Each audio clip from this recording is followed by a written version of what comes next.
یہ سانس کھینچتے میں اٹھ کر باہر آ گیا۔ اماں کو کھانا کھلا کر انہیں کمرے میں لاتے ہوئے انہیں کے پاس بیڈ پر بیٹھ گیا۔ اماں نے 10ویں پڑھتے اسے گود میں سار رکھنے کو کہا تو وہ چپ چاپ ان کی گود میں سار رکھ کر لیٹ گیا اور آہستہ آہستہ اس کے بالوں میں ہاتھ پھیرنے لگی۔ اپنی انگریزی کا روب میرے سامنے مت مارا کرے، نوکر نہیں لگی ہوئی جو ہر 2 منٹ بعد چائے بنا کر پیش کرتی رہوں۔ انگریز پلٹ ایس پی، نیند سے بند ہوتی آنکھوں کے سامنے ماضی کے لمحے بھاگتے گزر رہے تھے اور پھر نیند کی آغوش میں جانے سے پہلے وہ دلکش لمحے نگاہوں کے سامنے جھلملائے جس پر اس نے خود سکون بھری نیند کے حوالے کر دیا۔ مہک وہ ہڑبڑا کر اٹھا، کمرے کی نیند روشنی نے اس نے ارد گرد دیکھا۔ اماں بیڈ کے ساتھ جائے نماز پر بیٹھی تھی۔ نانی کیا ٹائم ہو رہا ہے؟ آواز بھاری ہو رہی تھی۔ بچے فجر ہو رہی ہے اور چہرے پر ہاتھ پھرتا نماز کے لیے اٹھ گیا۔ نماز سے فارغ ہوتے ہی اسپتال کا رخ کیا۔ ماموں آپ دونوں گھر جا کر آرام کر لیں۔ وہ دونوں گھر چلے گئے تو محراب ICU کے سامنے یاسین لے کر بیٹھ گیا۔ وہ تلاوت کر ہی رہا تھا کہ ڈاکٹر اس کے پاس آئے۔ سر آپ کے پیشنٹ کی کنڈیشن اب خطرے سے باہر ہے، شام تک انہیں ہوش آ جائے گا انشاءاللہ۔ ڈاکٹر سے بات کر کے اس نے یہ خبر گھر پہنچائی۔ لاہور میں عافیہ کی حالت الگ خراب تھی۔ اس نے عارف کو تسلی دیتے ہی ہمت سے کام لینے کا کہا۔ وہ سب تو اسلام آباد آنا چاہے تھے لیکن تایا ابو نے منع کر دیا۔ مہک کو روم میں شفٹ کر دیا گیا تھا۔ 3 دن سے وہ نیم بھی ہوشی میں ہی تھی۔ ابھی سائرہ اس کے بیڈ کے ساتھ بیٹھی تھی کہ اسے مہک کے جسم میں جنبش محسوس ہوئی۔ وہ مانی مہک کو ہوش آ رہا ہے، تائی اٹھ کر بیڈ کے قریب آ گئی۔ مہک انہوں نے آہستہ سے اس کے سر پر ہاتھ رکھا۔ اس کی پلکیں لرز رہی تھی۔ مہک میری جان آنکھیں کھولو، سارا ڈاکٹر کو بلانے بھاگ گئی۔ اس نے آہستہ سے آنکھوں کے درواغی روشنی سے آنکھیں چندھیا گئیں۔ کچھ ہی دیر میں ڈاکٹر اس کا معائنہ کر کے جا چکے تھے۔ آکسیجن ماسک ہٹا دیا گیا تھا۔ درد تو نہیں ہو رہا؟ سائرہ اس کا ہاتھ تھامے استفسار کر لگی۔ اس پر اشنفی میں ساحلہ، تایا ابو و تایا کی جانب متوجہ ہوئی، مجھے گھر جانا ہے۔ بچے اتنی جلدی کیا ہے؟ ابھی تو زخم کچے ہیں، پلیز تایا ابو آپ ڈاکٹر سے اجازت لے لیں، مجھے اماں کے پاس جانا ہے۔ اس کی آواز بھاری ہو رہی تھی۔ وہ اٹھ کر اس کے پاس آئی اور اس کے سر پر پیار کیا۔ ٹھیک ہے میں پوچھ لیتا ہوں لیکن محراب نہیں مانے گا۔ پرسوں عید ہے، ایسے ہسپتال میں رہ کر ہماری بچی عید منائے گی؟ آپ جا کر ڈاکٹر سے اجازت لیں۔ تائی کے کہنے پر تایا سار ہلاتے ڈاکٹر سے بات کرنے کے لیے باہر کی جانب بڑھ گئی۔ تائی امو سے بات کروا دیں۔ سائرہ نے فوراً نمبر ملاتے اسے فون پکڑا تھا۔ پھر اگلے آدھے گھنٹے تک مہک ماں کو تسلیاں اور یقین دلاتی رہی کہ وہ بالکل ٹھیک ہے۔ شام کے وقت اسے ہسپتال سے ڈسچارج کر دیا گیا۔ سائرہ اور پھپھو اس لیے کمرے میں آ گئے اور آہستہ سے اسے بیڈ پر بٹھایا۔ اماں بھی اس کے ساتھ تھیں۔ وہ بار بار کبھی اس کے سر پر پیار کرتی، کبھی نرم آنکھوں سے اس کا ہاتھ پکڑ کر بیٹھ جاتی۔ ابھی بھی وہ اس کا ہاتھ پکڑے بیٹھی تھی۔ بازل بھی صبح اسلام آباد پہنچ گیا تھا۔ اب تایا ابو نے تائی اور اماں اور اپنی مہک کے ساتھ ہی رات 10 بجے کی فلائٹ بک کروا لی تھی۔ وہ روڈ سے جانے کا رسک نہیں لے سکتے تھے۔ دادی میں ٹھیک ہوں، اس نے اماں کا ہاتھ لبوں سے لگایا۔ اللہ میرے بچوں کو ہمیشہ ٹھیک رکھے۔ ان کی آواز بھیگ گئی۔ میں نماز پڑھ کر آتی ہوں۔ سائرہ کو اندر آتا دیکھ کر وہ اٹھ گئی۔ سائرہ اس کے لیے سوپ لے کر آئی تھی۔ سائرہ محراب کہاں ہیں؟ ان کے ٹرانسفرز کے آرڈرز آ گئے، اس لیے وہ بس کام میں مصروف ہے تاکہ جلد از جلد یہاں کا کام نمٹ جائے۔ کل بھی ساری رات باہر تھے، آج بھی صبح 7 بجے سے گئے ہوئے ہیں۔ اس نے سوپ کا چمچ اس کے لبوں کی جانب بڑھایا جسے بہت احتیاط سے مہک نے پیا تھا۔ کچھ دیر بعد سائرہ اسے آرام کا کہتی باہر چلی گئی تو اس نے موبائل اٹھا کر محراب کا نمبر ملایا۔ مسلسل رنگ جاری تھی لیکن جواب ندارد۔ اس نے واٹس ایپ پر میسج سینڈ کیا، محراب آپ کہاں ہیں؟ مجھے آپ کو دیکھنا ہے۔ کوئی جواب نہیں آیا۔ 10 منٹ بعد اس نے دوبارہ پیغام بھیجا، محراب میں جا رہی ہوں، میں چاہتی ہوں آپ میرے ساتھ چلیں۔ پیغام جاتے رہے لیکن کوئی جواب نہیں آ رہا تھا اور اسی طرح بھاری دل لیے وہ لاہور روانہ ہو گئی۔ سب لاؤنج میں بیٹھے ٹی وی دیکھ رہے تھے۔ ہر نیوز چینل پر حسین کھوکھر کے کیس پر کیا گیا عدالت کا فیصلہ طے تھا۔ اس پر 10 قتل ثابت ہو گئے تھے۔ عدالت نے اسے پھانسی کی سزا سنا دی تھی۔ سیٹھ حماد نے بھی میڈیا پر بھائی کا ساتھ نہ دینے کا فیصلہ سنا دیا تھا، بلکہ اس نے مقتول کے گھر والوں سے افسوس کرتے ان کو کچھ رقم دینے کا اعلان بھی کیا تھا۔ جن لوگوں نے مہک پر حملہ کیا تھا ان کو بھی سزا سنا دی گئی تھی۔ سب گھر والے اللہ کا شکر ادا کر محراب کو کامیابی نصیب ہوئی تھی۔ چھت پر جاتی سیڑھیوں پر بیٹھی سر دیوار سے لگائی وہ آسمان میں دیکھ نہ جانے کہاں کھوئی ہوئی تھی۔ آسمان پر گہرے بادلوں کا بسیرا تھا۔ آج چاند رات تھی، گلی کوچوں میں رونق کا سماں تھا۔ سب اپنا جانور لیے ان کو پیار کرنے اور ان کی خدمت کرنے میں مگن تھے۔ نیچے صحن میں مرد حضرات اپنی محفل جمائے بیٹھے تھے۔ عافیہ بھی تائی کی طرف تھی۔ اس کی جب آنکھ ہوئی تو وہ اٹھ کر باہر آ گئی۔ کمرے میں گھٹن تھی یا شاید اس کے اندر پھیلتی خاموشی جو ہر گزرتے لمحے کے ساتھ اس کے دل کو جکڑنے لگی تھی۔ کوئی دلاسا، کوئی توجہ، کوئی دعا اس پر اثر کرتی نظر نہیں آئی تھی۔ نگاہیں آنس لگائے ہر لمحہ چوکھٹ پر تھیں۔ دل کی پکار اب چیخ کا روپ اپنانے لگی تھی۔ محبوب کی نظر بھی دوا جیسی ہوتی ہے لیکن افسوس یہی تو تھا کہ محبوب بھی نظروں سے اوجھل تھا۔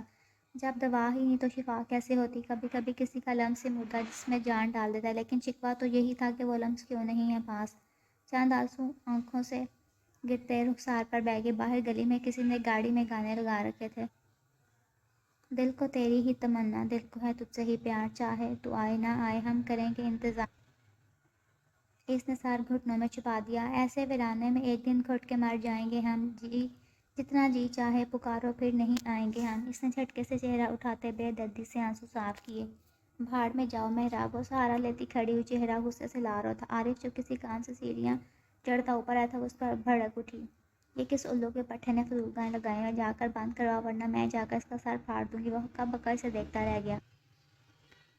اب میری شکل کیا دیکھ رہے ہو؟ ادھر آؤ، مجھے کمرے میں لے کر جاؤ، چکر آ رہے ہیں۔ وہ جی اچھا کہتا فوراً اس کے پاس آیا تھا۔ رات کے 11 بج رہے تھے۔ آپ یہ مسلسل اس کو کھانے کے لیے کہہ رہی تھی، اماں میرا دل نہیں ہے۔ وہ اب جھنجھلانے لگی تھی، چہرے کی زردی میں اضافہ ہو رہا تھا۔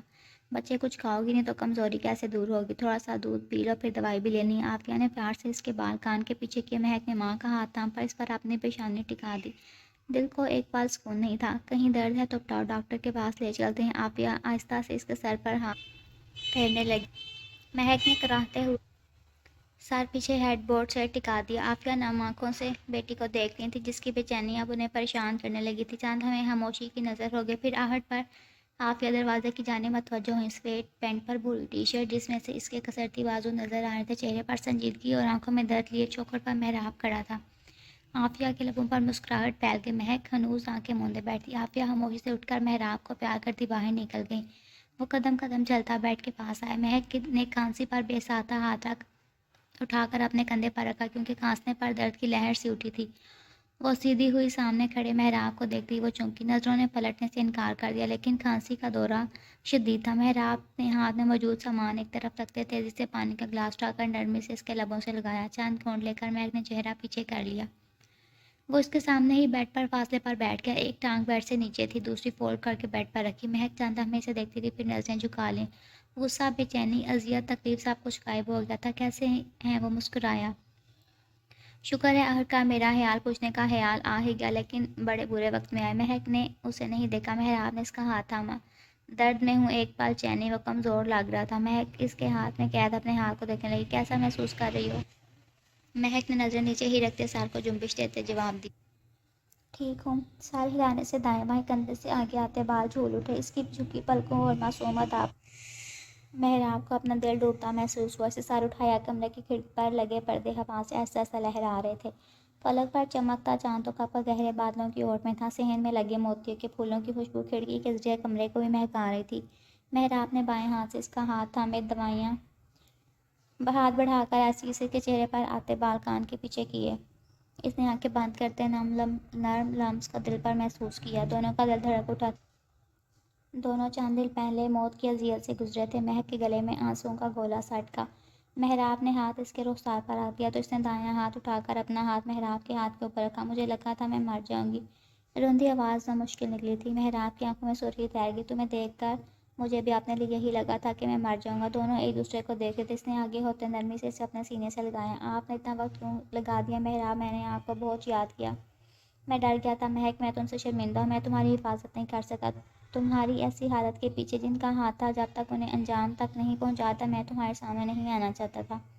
باہر برسات کی پہلی بارش برسنے لگی۔ ٹھنڈی ہوا کمرے میں چھائی اداسی کو زائل کر کے محبت کے فضاء سے کمرے کو مہکا رہی تھی۔ اس نے پیچھے ہوتے اپنے ساتھ لائے گلاب کے پھول اس کی جانب بڑھائے۔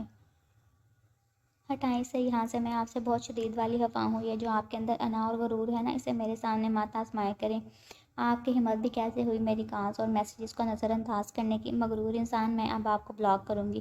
وہ غصے سے اس کا ہاتھ پیچھے کرتے بولی، جبکہ وہ آنکھوں میں مسکراہٹ لیے اسے دیکھ رہا تھا۔ اس کے خاموش ہو جانے پر بالوں کو ایک انداز سے پیشانی سے ہٹاتے بولا، ایک رائٹر کے دل پر راج کر میرا مغرور ہونا بنتا ہے۔ مہک کو وہ پیار تو بہت لگا، لیکن وہ منہ بنا کر رخ موڑ گئی۔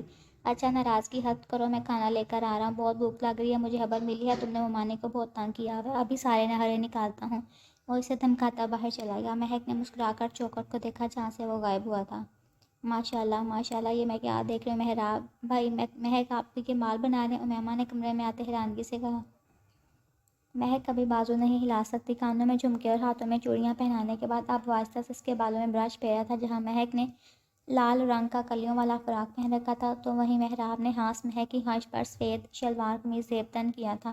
آپ محراب بھائی ہیں نا؟ کیونکہ جہاں تک مجھے یاد پڑتا ہے آپ کو تو آبی کے لمبے بال چڑیلوں جیسے لگتے تھے۔